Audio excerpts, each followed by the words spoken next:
In the summer of 2014, James King was a 21-year-old college student. He was walking between two summer jobs when he encountered who he would later find out were an FBI agent and a police officer who were not in uniform, didn't identify themselves. I remember being pretty happy that day. I'd gotten out of work early. I was happy with the job that I'd done, and I was calling my sister at the time and somewhat distracted by looking at my phone when two men approached me, stepped toward me off the curb and said, hey, who are you? And I said, I'm James.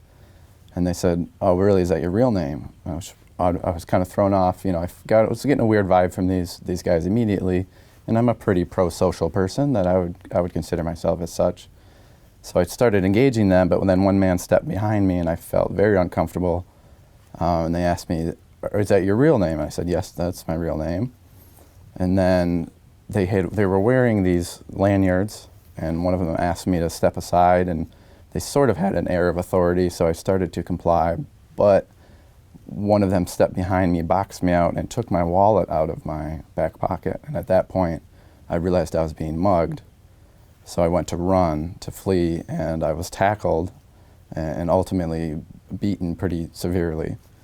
After some time in this altercation, and I had been blacked out, and it's hard to recall some of the details, but the police came, and then that was when I realized that they weren't muggers, but they were just acting outside of what they ever should have done in their roles as a police detective and an FBI agent. As I was being physically assaulted, I was screaming for someone to call the police because I was scared out of my mind. I was trying to get away, trying to get out of this situation, trying to survive, really fighting with everything that I could to flee as I was yelling for help and for any bystanders that might be near to call the police. When I was being choked, I feared for my life truly, and it was a moment where everything went black, and as far as I know, that is as close as you can get to being dead without being dead. And I truly, really thought it was over in that moment.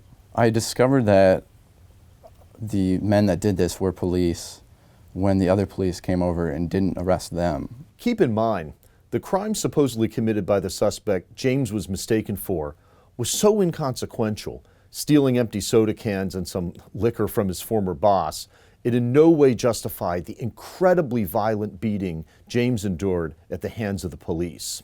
The criminal justice system closed its ranks immediately. As soon as uniformed officers arrived on the scene of James's beating and realized that James was not the fugitive, one officer actually went around and caused witnesses who had videotaped or taken pictures of what happened to delete all the evidence that they had.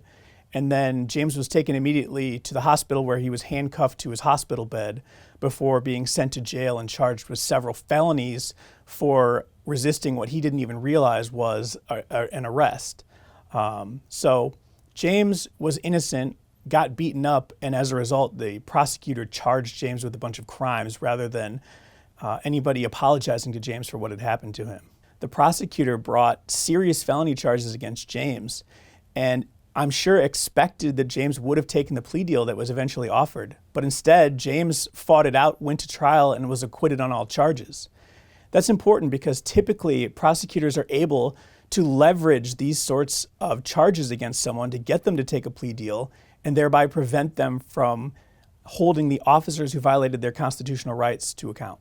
I went directly from the hospital to the jail cell where I was, stripped of my clothing, given a jumpsuit, given a mugshot. I talked to the nurse, and again, when I was there, even the other inmates, the people serving my food, I remember getting 2 dinners because they felt bad for me and knew that I didn't belong there. When I was arraigned in the jailhouse and the bail was set for $50,000, I remember feeling so defeated and so confused. And the judge who did the arraignment, I understand that they were doing their job and didn't know the situation, but they didn't look me in the eyes or anything. It was just hit the gavel and move on with your day. And I, at that time, had not even talked to my parents.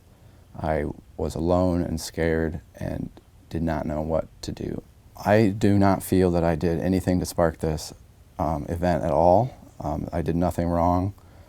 walking on the sidewalk as a normal citizen on a sunny summer day going to my internship. After I was released from jail, much to my surprise, I wasn't given an apology. I was charged.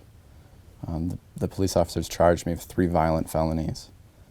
I had to go to trial, a jury of my peers, 6 months later, and I spent that whole 6 months probably the most scared and the most stressed I've ever been in my entire life, having no idea if I'm going to spend the next 10 years of my life in prison for something that I didn't do.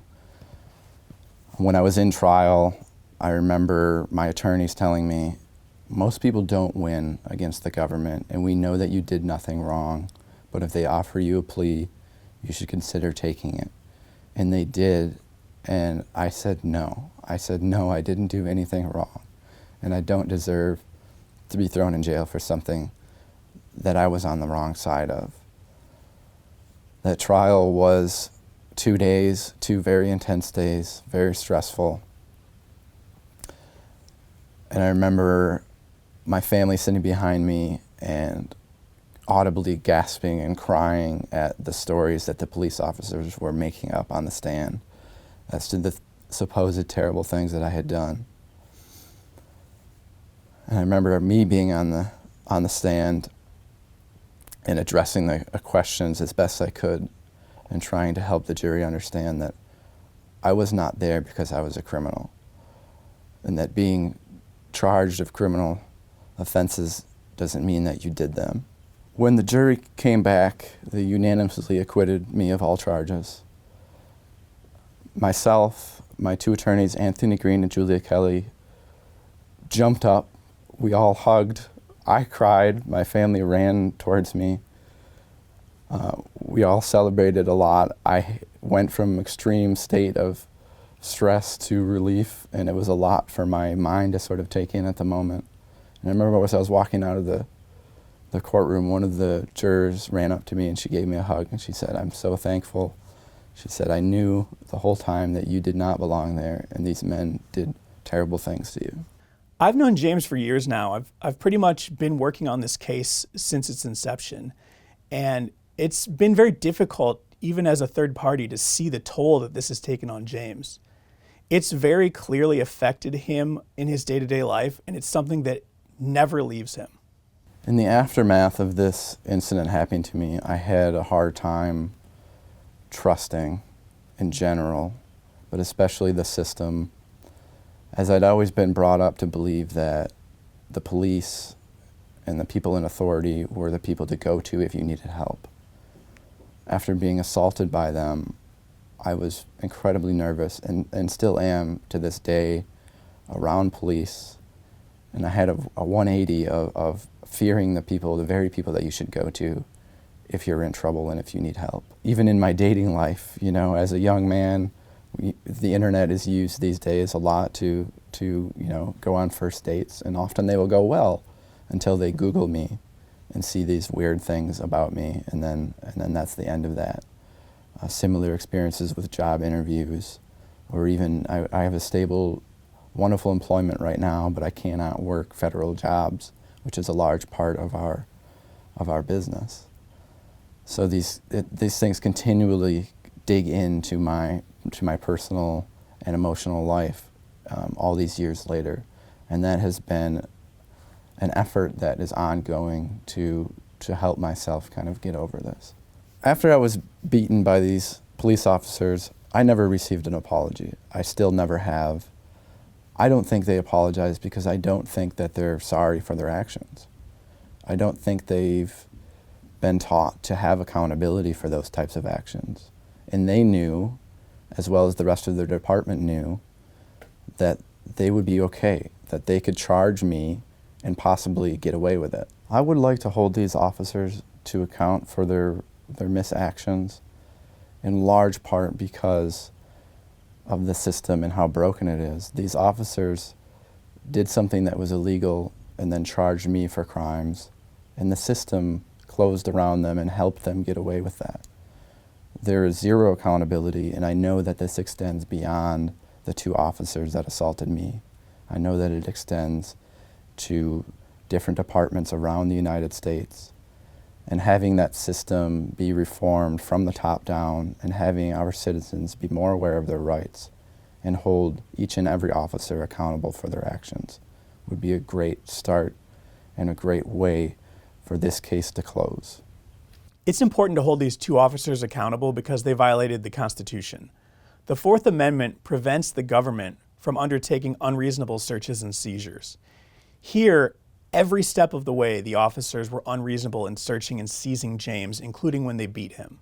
We filed this lawsuit in 2016. It's now 2020. The government still hasn't even filed an answer addressing all the claims that we've raised. Instead, they've spent the last 4 years filing different motions with courts, arguing under technicalities why they shouldn't be held accountable, rather than explaining why what they did actually wasn't wrong. One of the main ways that the government avoids accountability for violating the Constitution is through a doctrine that's called qualified immunity. And through that doctrine, the Supreme Court created a standard where a police officer or any government official can violate your constitutional rights, and you can do nothing about it unless you can prove that the right was clearly established. Qualified immunity is a doctrine that the United States Supreme Court created in 1982. And it says that a government actor is allowed to violate your constitutional rights. You can't do anything about it unless a court has already decided that the actor's specific actions are in fact a constitutional violation. And what that means is that courts have gotten more and more specific in distinguishing between cases. For example, there's a case this year from the Sixth Circuit where police officers allowed their dog to bite a suspect who had given up. And the suspect pointed to a case where the officers had allowed their dog to bite a suspect who'd given up and said, "This case is clearly established. This is a violation of my rights." The Sixth Circuit said, "Well, actually it isn't, because in that case, the suspect was laying on the ground when he gave up, and in your case, you were just sitting on the ground with your hands up. So the officer couldn't have known that that was a constitutional violation." When a plaintiff seeks to hold a government officer liable or accountable for constitutional violations, they usually use one of two tools. The first is called Section 1983. That's a statute that Congress created in the 19th century, and essentially it says that you're allowed to bring a lawsuit against someone who violates your constitutional rights under color of state law. The second is called Bivens, and that is a case that the Supreme Court decided and essentially adopted the similar standard for actions taken under color of federal law. So in this case, what we have is a situation where two officers were seeking to enforce a Michigan warrant for a Michigan crime against a Michigan resident committed in the state of Michigan and at the request of a Michigan police chief. But those officers have both sought to avoid accountability in this case by saying, notwithstanding all of the Michigan aspects of what we were doing, we were actually not acting under color of Michigan law, but under color of federal law. And because of that, they have been able to create all sorts of havoc in this case to avoid any accountability for what they did. We've seen an explosion in the use of state and federal joint task forces nationwide in recent decades. They now operate in all 50 states. To take just one example of how rapidly these task forces have expanded, the FBI and NYPD formed their first terrorism joint task force in 1979. By 2001, there were 35. Today, there are about 200, involving officers from more than 650 different state and federal agencies. In an unusual turn of events, both James and the police officers are taking James' case to the U.S. Supreme Court. Here's why. Police and prosecutors are asking the Supreme Court to overturn James's victory and immunize the officers against all of James' claims. James won his case before the Federal Appeals Court in every way but one. The appeals court ruled that the officers acted under federal law, and so they could not be held to account for violating state authority under Section 1983. Unless the Supreme Court steps in, James can only pursue the officers for violating their federal authority under Bivens, but they could not be held to account under state law. James is asking to have the appeals court ruling corrected so that he and other people who have their rights violated by task force members can hold officers accountable under both state and federal law. James and IJ want to end the shell game police and prosecutors have been playing in these kind of cases, where they say, we can't be sued under state law because we were acting under federal law, while at the same time saying, we can't be sued under federal law because we were acting under state law.